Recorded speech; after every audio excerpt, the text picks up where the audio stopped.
Real quick, I have to throw in Lagos getting National Stadium. Federal government just think about O2 Arena, Window, and Madison Square Garden. Just the economic setting, the real estate around there. Everyday payments made easy. With critical focus on the Nigerian economy. Here we are. Studio mics are up.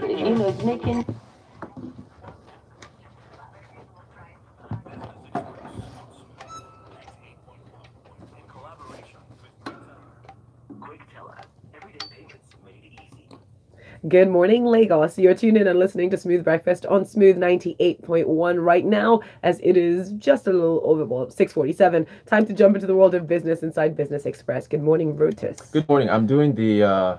Can you hear me? The what? No, I can hear you. Yeah, I'm doing the Antoine Griezmann goal celebration. I try to do something silly for YouTube every morning, just to make you guys. From Drake, though. He did get it from Drake. That is true. See, I thought it was just like, I don't know what you're talking about. Eromosele of Afri Invest, a pop culture aficionado. Yeah, there you go. See, when you just be knowledgeable and learned in all areas, it's important. So the guys are going to take us through the world of business and just increase our financial understanding this morning. Yes. Make sure you send us messages though on WhatsApp 0809 444 0981. You can also tweet at us. Just use that hashtag BusinessExpress981. Thank you, Folu. So it continues to not be pretty on the exchange as far as stocks are concerned. Market was down again 0.15% yesterday. 40,615 is where we closed. The market cap is down to 14.7 trillion naira. So far this year, we're still up by 6.2%. We're at 12 gainers, 25 losers. Was the top gainer and loser. Sovereign Trust Insurance, top gainer, up by 5%.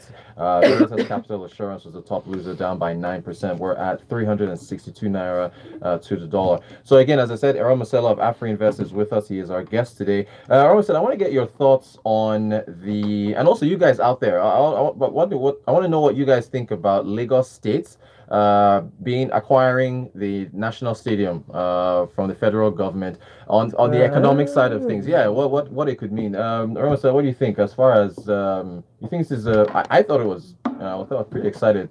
Yeah, I mean, definitely we could possibly see more investments go into the stadium and generally just improving conditions of the stadium. We could see this attract more activities to that space, and it could have a ripple effect on infrastructure, for instance, around that area. So in terms of real estate, possibly even hotels as well. I mean, if you consider the fact that for a competition like Champions League, for instance, which is holding the finals, which is holding end of this month, Kiev, Kiev, I think, and we're already hearing that hotels across the country are sold out already. Of course. I mean, we saw it happen in Rio as well during the Olympics. The prices went up. Hotels are sold out. So all that with the inflows that it could generate could be positive. But the Lagos State just has to make sure they handle it well, though. Yeah, essentially, that's what it is. But looking at Lagos State's track record and working with private business, one would imagine that they should be able to run it well. Right.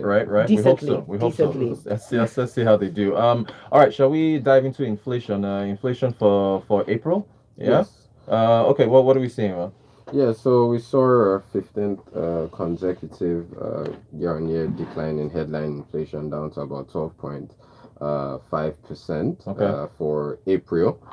We saw a slowdown in both the core index and food sub indices, which make up the broader CPI basket.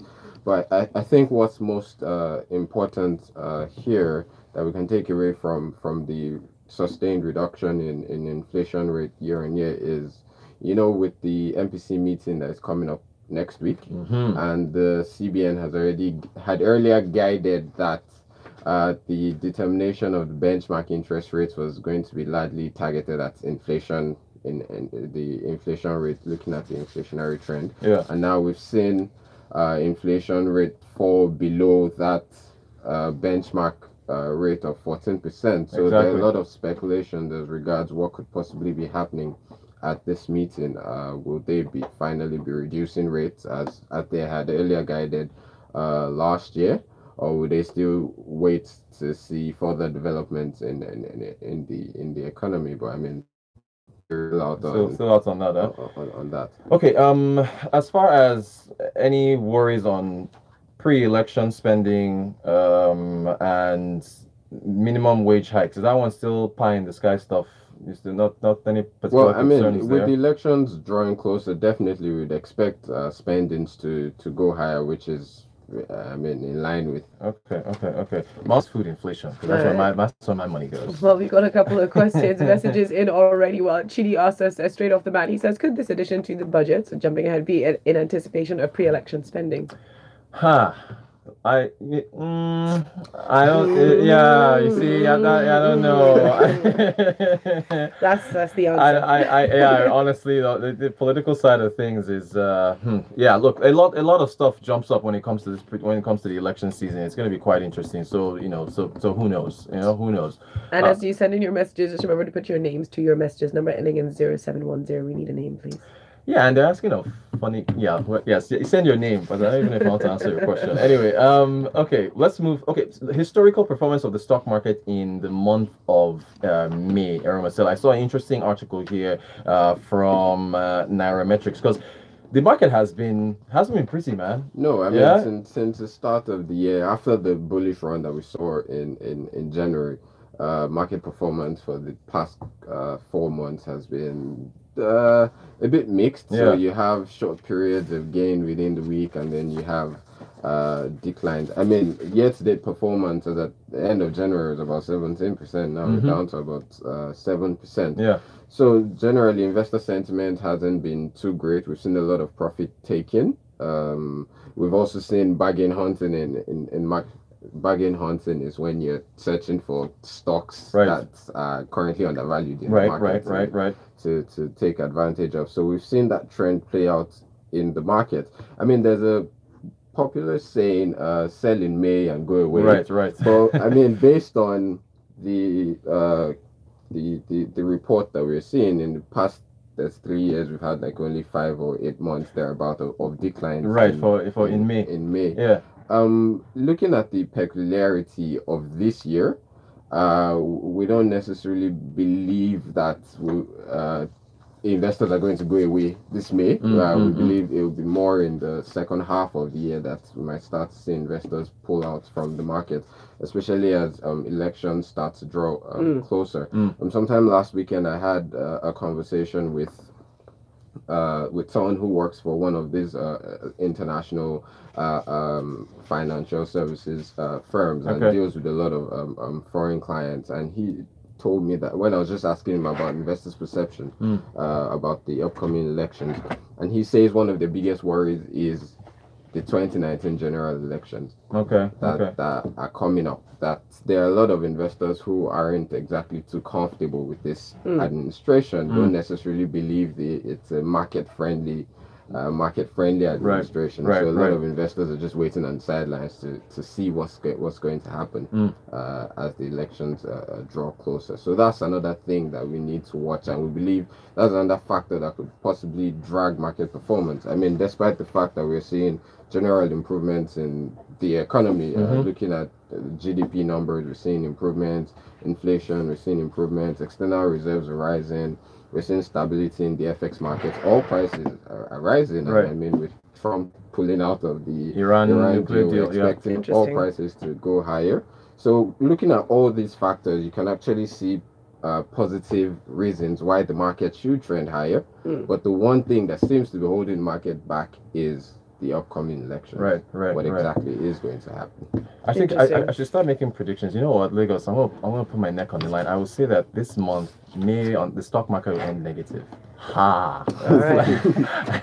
Let's see. A bunch of messages have flooded in now. So Daniel sends in this one on WhatsApp. He says, "I hear there's a liquidity squeeze in the INE window. Is there any truth to it?" Not to my knowledge. Is there? Have you heard any? The CBN keeps playing in that space now. So yes, but so the thing is, how do I put it now? There's been some sort of lack of confidence in the market. I mean, I also got this from the discussion I had with with the person I talked about earlier with regards to how investors are looking at that window. Right. The CBN has continued to try to keep rates at a certain level, and it is believed that at the current level we are, the sort of inflows that could still come into the market are just waiting on the sidelines, because a lot of investors still believe that there's a need to consolidate on the various segments of the market. That you have the official rate at 305, right, have another one at 360, so on, so we can bring all those windows together as one. They're not going to quite come in. Interesting. Okay, so Daniel, maybe there is some truth to that thing. A lot more messages have come through. Kufe is asking very quickly, how do you know that a stock is undervalued and then buy it?